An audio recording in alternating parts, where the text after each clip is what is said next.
England की छोटी सी city में नॉर्मन नाम की लड़की को दिखाया जाता है जिसके पास ये पावर्स और एबिलिटी थी कि वो बड़े हुए लोगों से बातें कर सकता था। लेकिन नॉर्मन की बातों पर कोई भी यकीन नहीं करता था, सब उसको पागल समझते थे। नॉर्मन अपने घर में अपनी मरी हुई दादी से भी बातें कर सकता था, इसीलिए वो अपनी मॉम, डैड और सिस्टर को ये यकीन दिलवाता है कि दादी घर में मौजूद है। लेकिन नॉर्मन का कोई भी फैमिली मेंबर उस पर यकीन नहीं करता था। नॉर्मन के फादर उसको कहते हैं कि मैंने तुम्हें कितनी बार समझाया है कि तुम्हारी दादी मर चुकी है।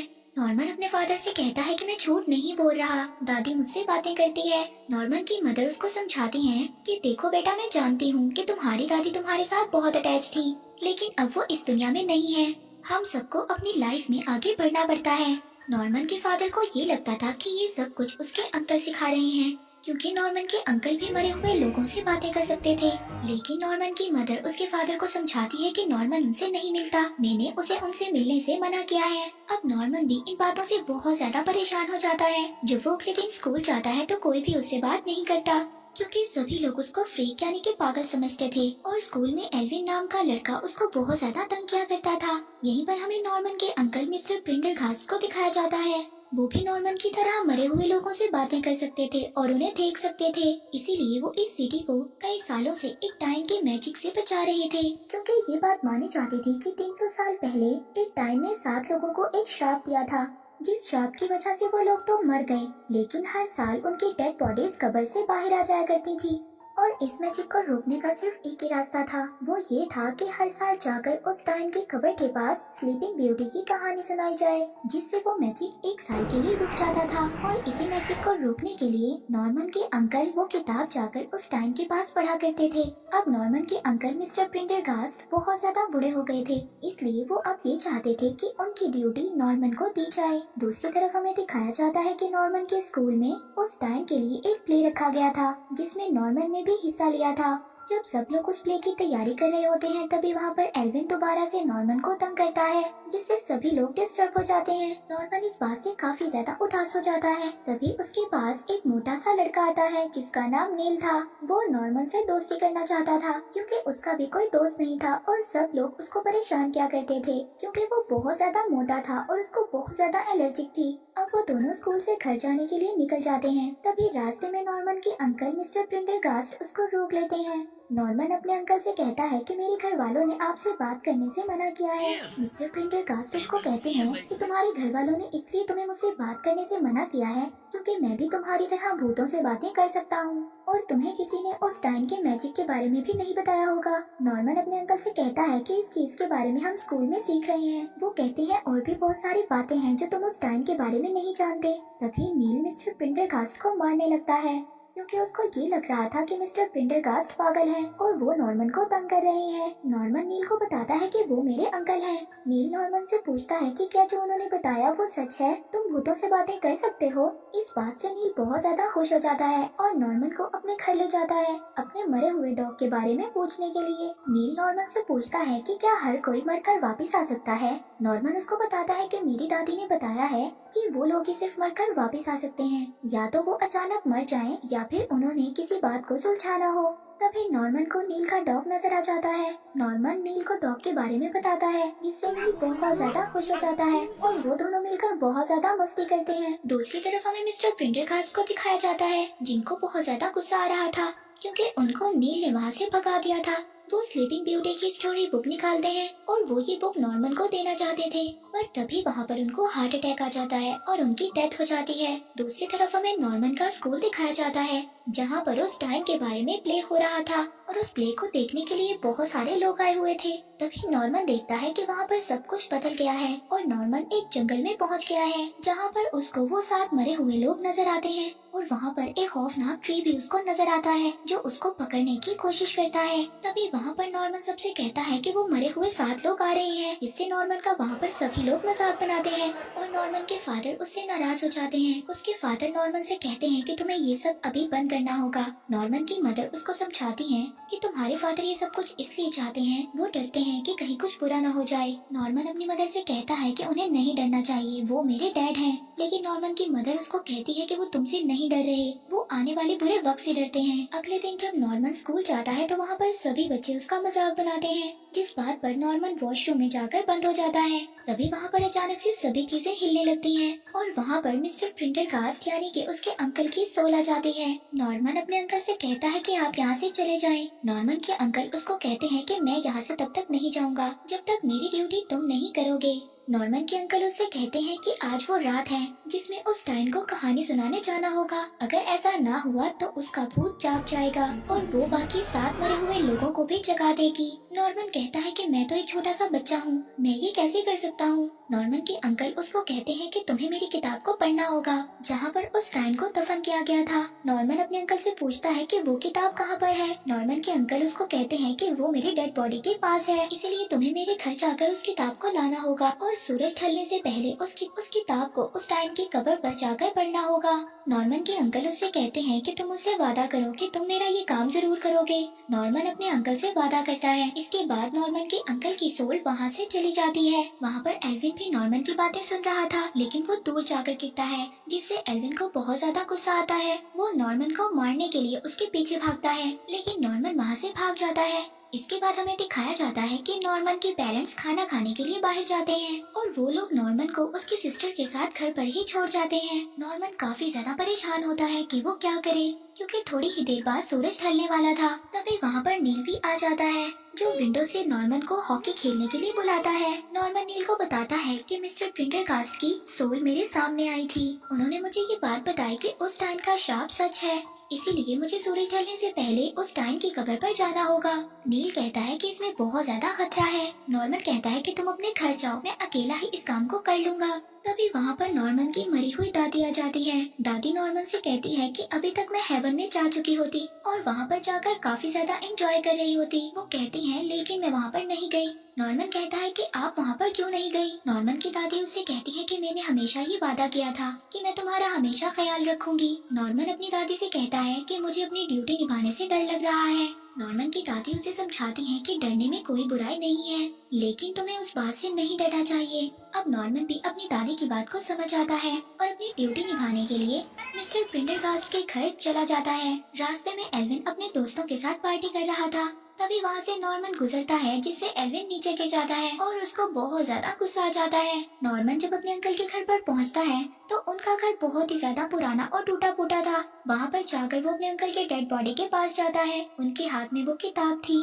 वो उस किताब को लेने की बहुत कोशिश करता है और वो बहुत ज्यादा कोशिश करने के बाद उस किताब को ले लेता है। अब वो जल्दी से उस टाइन की कब्र पर चला जाता है। वहाँ पर जाकर वो स्लीपिंग ब्यूटी की स्टोरी को पढ़ने लगता है। तभी वहाँ पर एल्विन आ जाता है। वो नॉर्मन से बुक को छीन लेता है और साथ ही सूरज भी ढल जाता है और उस टाइन की सोल आजाद हो जाती है और वो टाइन अपने साथ ही वो 7 मरे हुए आदमियों को भी जिंदा कर देती है, जिनसे वो लोग भी अपनी कब्रों से बाहर आ जाते हैं। ये देखकर नॉर्मन दोबारा से उस बुक को पढ़ने लगता है, लेकिन कोई भी असर नहीं होता। दूसरी तरफ नॉर्मन की बहन नील के घर पर चली जाती है नॉर्मन का पता करने के लिए। नील नॉर्मन की बहन से कहता है कि उसको उसके बारे में कुछ भी नहीं पता, पर तभी नील का भाई उससे कहता है कि तुम बताओ नॉर्मन कहाँ पर है। उनको बता देता है कि नॉर्मन एक पुराने कब्रिस्तान में गया है। उसका भाई कहता है कि वो जगह तो बहुत ज्यादा खतरनाक है। अब ये लोग नॉर्मन को ढूंढने के लिए कार लेकर निकल जाते हैं। दूसरी तरफ नॉर्मन और एल्विन अपनी जान को बचाने के लिए मिस्टर प्रिंडरगास्ट के घर पर आकर छुप जाते हैं। नॉर्मन को ये बात समझ नहीं आ रही थी कि उस बुक ने काम क्यों नहीं किया।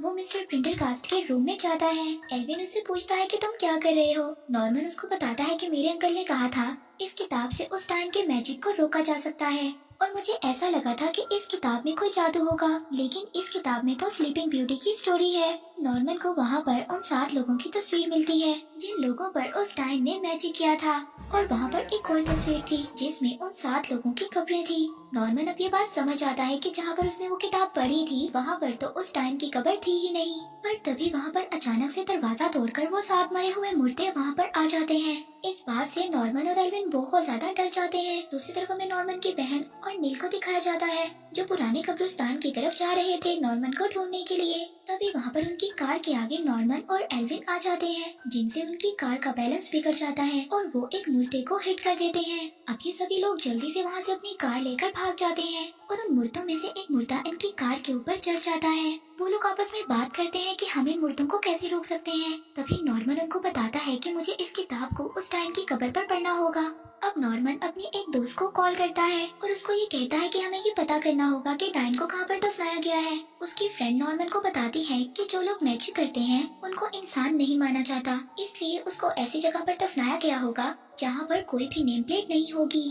वो गूगल पर सर्च कर नॉर्मन को बताती है कि टाउन हॉल में उस डायन पर मुकदमा चला था, क्या पता वहाँ पर जाकर तुम्हें कुछ पता चल जाए। अब वो लोग टाउन हॉल की तरफ निकल जाते हैं। दूसरी तरफ हमें ये दिखाया जाता है कि वो मरे हुए मुर्दे सिटी में ऐसे ही घूम रहे हैं और वो लोगों को परेशान कर रहे हैं। लेकिन जब वो सिटी में अजीब अजीब चीजों को देखते हैं तो वो मुर्दे खुद डर जाते हैं और तभी सभी लोग मिलकर उन पर अटैक कर देते हैं। अब नॉर्मन और बाकी सब लोग टाउन हॉल में पहुंच जाते हैं। वहां पर जाकर जब वो देखते हैं तो वहां पर तो बहुत ज्यादा रिकॉर्ड्स पड़े थे। इनको देखकर ये सभी लोग बहुत ज्यादा परेशान हो जाते हैं। इन सभी रिकॉर्ड्स में से उन्होंने डायन के रिकॉर्ड को ढूंढना था कि उस डायन को कहां पर दफनाया गया था। वहीं दूसरी तरफ सभी लोग उन मुर्दों को मार मार कर बुरा हाल कर देते हैं, जिससे वो मुर्दे वहाँ से भाग जाते हैं और टाउन हॉल में पहुँच जाते हैं और सभी लोग उन मुर्दों के पीछे आ जाते हैं और उन मुर्दों पर अटैक कर देते हैं। तभी नॉर्मन की बहन उससे कहती है कि हमें यहाँ से चले जाना चाहिए, मुझे डर लग रहा है। नॉर्मन उसको कहता है कि हमें कोशिश तो करनी चाहिए। नॉर्मन कहता है कि मुझे भी डर लग रहा है, लेकिन हमें ऐसा करना होगा, हमें उस डायन की कब्र को ढूंढना होगा। लेकिन नॉर्मन की बहन उसकी कोई भी बात नहीं सुनती, जिससे नॉर्मन को बहुत ज्यादा गुस्सा आ जाता है और सब लोग वहाँ से नॉर्मन को अकेला छोड़कर चले जाते हैं। तभी मुर्दे भी अंदर आ जाते हैं, जिसकी वजह से नॉर्मन अब छत पर चढ़ जाता है। वहाँ पर जाकर वो देखता है कि उस डायन की सोल भी घूम रही है, इसीलिए वो उसको अब स्लीपिंग ब्यूटी की कहानी सुनाने लगता है। लेकिन वो डायन कोई भी बात नहीं सुनती, वो उस पर अटैक कर देती है। तभी नॉर्मन उसके अटैक से नीचे गिर जाता है और वो बेहोश हो जाता है। तभी वो विजन्स देखता है। वो देखता है कि वो डायन एक छोटी बच्ची हुआ करती थी। उस छोटी बच्ची का नाम एजी था और वो नॉर्मन की तरह ही भूतों को देख सकती थी और उनसे बातें कर सकती थी, जिस वजह से लोग उससे डरने लगे और 6 लोगों ने उसके खिलाफ कोर्ट में गवाही दी कि ये लड़की काला जादू करती है, जिसकी वजह से उसको फांसी की सजा सुना दी गई। जब नॉर्मन को होश आता है तो उसके सामने वही 7 मुर्दे थे। वो नॉर्मन से कहते हैं कि तुम इस किताब को पढ़ो ताकि हम दोबारा अपनी कब्र में जा सकें, और इसीलिए हम तुम्हारे पीछे थे। नॉर्मन काफी ज्यादा हैरान होता है कि वो उसे मारना नहीं चाहते थे, लेकिन नॉर्मन को उन लोगों पर बहुत ज्यादा गुस्सा था। नॉर्मन कहता है कि तुमने उस छोटी बच्ची के साथ ऐसा क्यों किया था, वो तो बेकसूर थी। तभी वो मुर्दे कहते हैं कि हमारे से गलती हो गई, हमने उसको गलत समझा। वो मुर्दा कहता है कि हम गलत थे और हम दुनिया में ही भटक गए हैं, इसीलिए अब तुम ही हो जो हमारी मदद कर सकते हो। वो कहता है कि हर साल उस छोटी बच्ची को कोई ना कोई कहानी पढ़कर सुनाता है। मुझसे पहले मेरे अंकल थे और अब मैं हूँ, और मेरे अंकल से पहले कोई और होगा, लेकिन ये मैजिक कभी भी खत्म नहीं होगा, इसलिए मुझे कुछ और करना होगा। अब नॉर्मन उन 7 मरे हुए लोगों को लेकर अपने साथ बाहर आ जाता है। तभी वहाँ पर सब लोग उन्हें मारने लगते हैं, लेकिन नॉर्मन उन्हें रोकता है, कहता है कि ऐसा मत करो, और नॉर्मन का साथ उसके सभी दोस्त भी देते हैं। नॉर्मन की बहन उन सबसे कहती है कि मेरा भाई तुम सब लोगों को बचाना चाहता है। लोग पूछते हैं क्या ये मुर्दे हमें नुकसान नहीं पहुंचाएंगे। नॉर्मन कहता है कि ये मुर्दे आप लोगों को नुकसान नहीं पहुंचा सकते, क्योंकि ये भी कभी न कभी इंसान हुआ करते थे। लेकिन इस बात से वो डायन बहुत ज्यादा नाराज हो जाती है और इन सब पर अटैक करने लगती है। नॉर्मन अब अपने पेरेंट्स के साथ उस डायन की कब्र पर चला जाता है और साथ ही वो उस जज को भी ले लेते हैं जो उनको रास्ता दिखाता है। जिस जज ने उस छोटी बच्ची को सजा सुनाई थी, वो उनको एक जंगल में ले जाता है जहाँ पर उस छोटी बच्ची को दफनाया गया था, और वहाँ पर बहुत ज्यादा ट्रीज थे। अब ये सभी ट्रीज बोलने लगते हैं और सभी लोगों को बाहर रोक देते हैं सिवाय नॉर्मन के। नॉर्मन आगे बढ़ता है और कहता है कि मैं तुमसे बात करना चाहता हूँ। वो कहती है कि तुम कौन हो। नॉर्मन कहता है कि हम दोनों एक जैसे ही हैं। वो लड़की नॉर्मन पर अटैक करती है। नॉर्मन उसके पास पहुँच जाता है। वो नॉर्मन से कहती है कि मैंने उस किताब को जला दिया है, अब मुझे वो बेकार की कहानियाँ नहीं सुननी पड़ेगी। वो कहती है कि तुम भी मुझे अकेला छोड़ दो। नॉर्मन कहता है कि मैं तुम्हें अकेला नहीं छोड़ने वाला। अब नॉर्मन उसको उसी की कहानी सुनाता है। वो उसको कहानी सुनाता है कि बहुत टाइम पहले एक छोटी बच्ची एक गांव में रहा करती थी और वो अपने सभी गांव वालों से बहुत ज्यादा अलग थी। वो भूतों से बातें कर सकती थी और उन्हें देख सकती थी, लेकिन सभी गांव वाले उससे डर गए और उन गांव वालों ने उस लड़की को मार दिया। लेकिन उसकी सोल यहाँ से जाना नहीं चाहती थी। वो बहुत ज्यादा गुस्से में थी और वो नॉर्मन पर अटैक कर देती है। नॉर्मन कहता है कि तुम मेरे साथ ऐसा इसलिए कर रही हो ना, तुम भी अपना बदला लेना चाहती हो उन 7 लोगों की तरह। वो कितने बुरे थे और तुम भी ऐसा ही कर रही हो। वो कहती है कि मैं दिखाना चाहती हूँ कि वो 7 लोग कितने ज्यादा बुरे थे।